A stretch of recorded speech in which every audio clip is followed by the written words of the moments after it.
How does Kristin Hannah write these novels that seem to be precision engineered to reach into your chest and pull out your heart?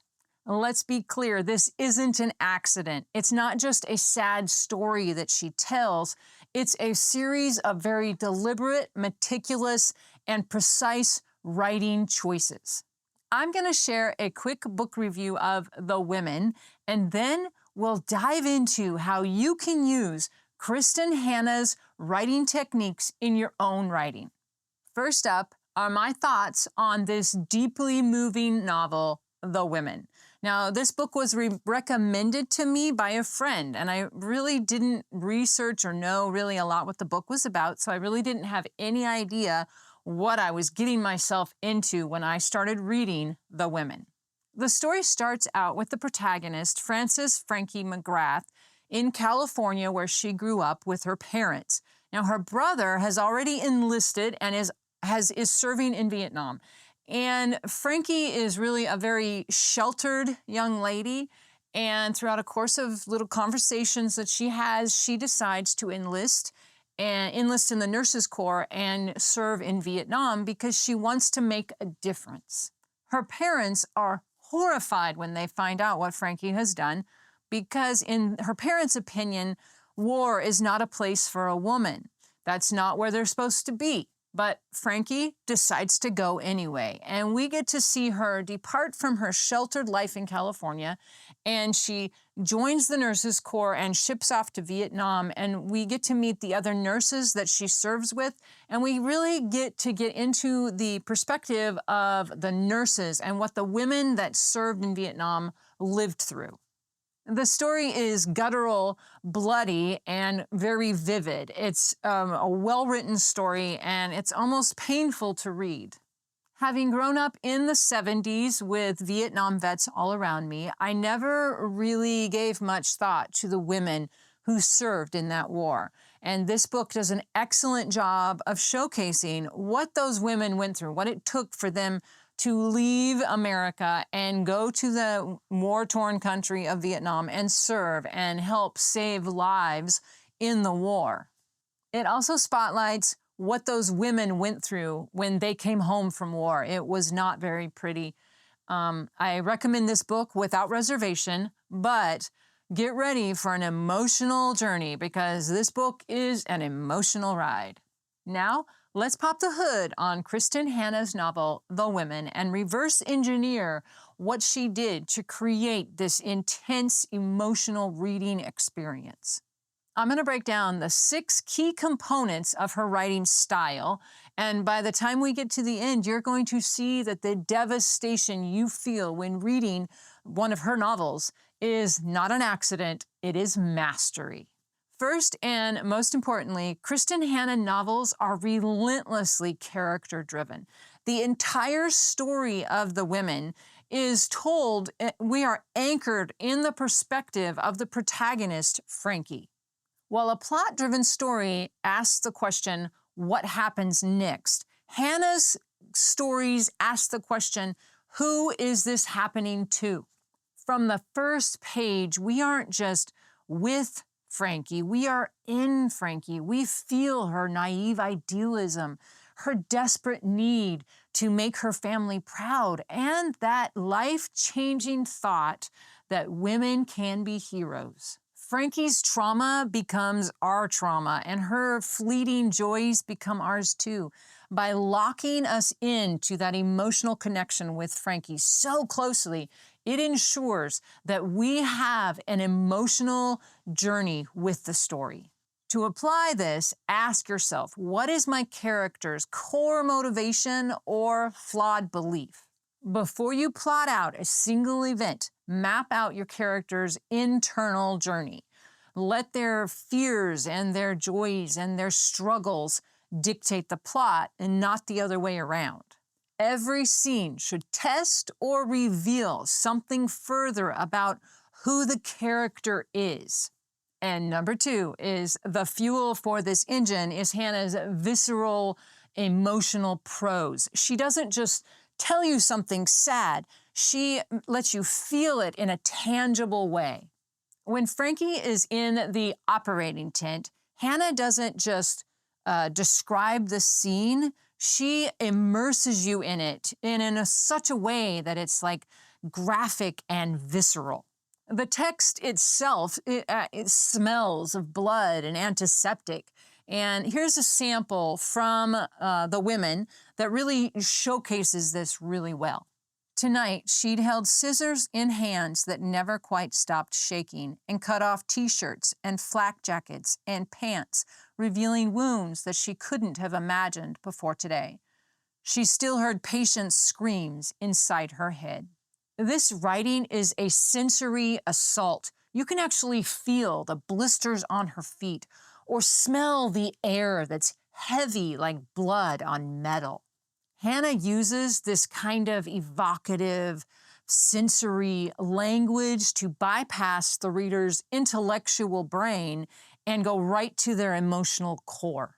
To apply this in your own writing, go beyond sight. In your scenes, try to engage at least 3 of the 5 senses. What does the air smell like? What is the texture of the object in their hand?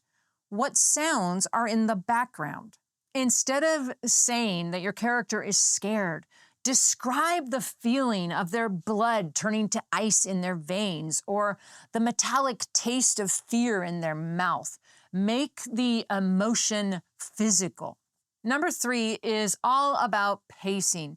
A story's pacing is critical, and Hannah is a master of pacing. The rhythm of The Women shifts to match the emotional state of Frankie.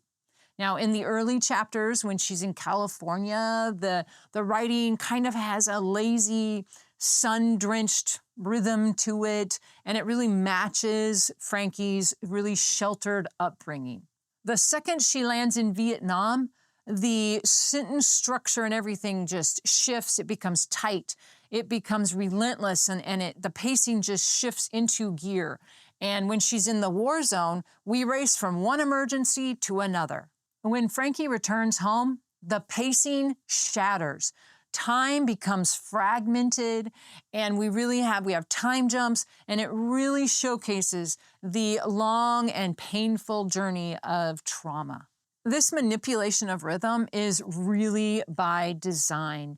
It really mirrors Frankie's own disorientation and PTSD.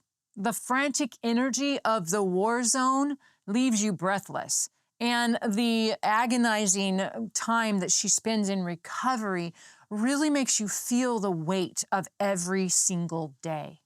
You can use this in your own writing by using sentence and paragraph structure as a tool. So if you're going to write something that's a fast action, fast pace, then use shorter, choppier sentences to accelerate the pace. And then when you are wanting to do something that you want to slow down the pacing, you want it to be more intellectual, you want to be more thought-provoking, then use those longer sentences, bigger words, bigger paragraphs, and that will slow things down. You have a purpose. Your story has a purpose, and I'm here to help you write your story and change the world, one life and one story at a time. And number 4 is all about symbolism, because great writers use symbolism to weave a deeper meaning into what they're writing. And Hannah is a master at putting these amazing symbolism and adding deeper meaning to The Women. The most prominent is the hero's wall in Frankie's father's office. And we're talking about a wall that is covered in pictures of men in uniform from fighting wars and women in wedding dresses. And it's really a symbol of the patriarchal exclusion of women from being heroes. Frankie's desire to earn her own spot on that wall is one of the things that really causes her to go enlist in the first place. But her father's refusal to put her service picture on that wall is really a source of profound pain for Frankie. Blood is another recurring symbol. It represents horror and loss. And then there's even that St. Christopher's medal that she gives away. It represents like a fragile hope in a place that's filled with loss. These symbols are really anchors for the story of the women. To develop your own powerful symbols, identify the core theme of your story, and then identify something tangible, a tangible object that represents that core theme. You want to introduce this like early in the story, and then have it come back up throughout the story in different places, so that it establishes that that's a symbol of your core theme. A symbol is strongest when it's a tangible thing that the character can interact with, and not just an abstract idea. And number 5 is all about research. One of the huge reasons that Hannah's work, The Women, feels so real is because it is built on meticulous historical research. For The Women, Hannah conducted extensive interviews with Vietnam War nurses, Red Cross nurses, and even pilots, and which all of that research and interviews, it added to the authenticity. From the medical procedures to the specific slang that the soldiers used, this commitment to historical accuracy really gives The Women credibility. We believe in Frankie's world because it feels real, but because it is real, because it is an echo of an actual heartbreak suffered by real women. Research isn't just about getting your facts right. It's about finding the real story. So when you're researching for your story, don't just read a history book. Read letters, watch documentaries, or if you can, if at all possible, interview people that have actually experienced what you're writing about. Look for those sensory details, those personal anecdotes, and this is a great one, the forgotten slang. Those are the things that take a dry historical setting and turn it into a living, breathing story. And number 6 is trauma. Hannah does not shy away from the brutal, unglamorous reality of trauma. The second half of the book is a masterful depiction of post-traumatic stress disorder. We get to witness her nightmares. Frankie has nightmares, she struggles with substance abuse, and her inability to connect with her old life. Hannah shows that the war doesn't end when a soldier comes home, because for some, the return home is the start of a new internal battle. She portrays the long, messy journey on the path to healing, and she does it with honesty, and she doesn't seek out those easy answers. And this is so devastating because it's true. It's based on the lives of these women that she interviewed and how they found their path to healing. When tackling trauma, the key is honesty and respect. Avoid those easy fixes. Show the messy reality, the setbacks, the unhealthy coping mechanisms, and really the non-linear winding path to healing. Research the real-world experiences of people who have gone through what you're writing about. Writing about trauma is not about shocking the reader. You want to be very careful that you honor the experiences of people that have gone through difficult things. I want to hear from you. What part of the novel, The Women, or any other Hannah Kristin novels hit you the hardest?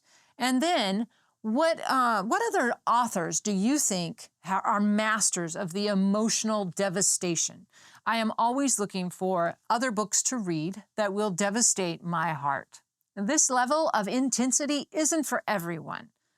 Some critics think it leans toward melodrama, but for millions of readers, I think that's the point. The devastation is the destination. The novels are powerful because they hurt, because they force us to feel and to remember the devastation.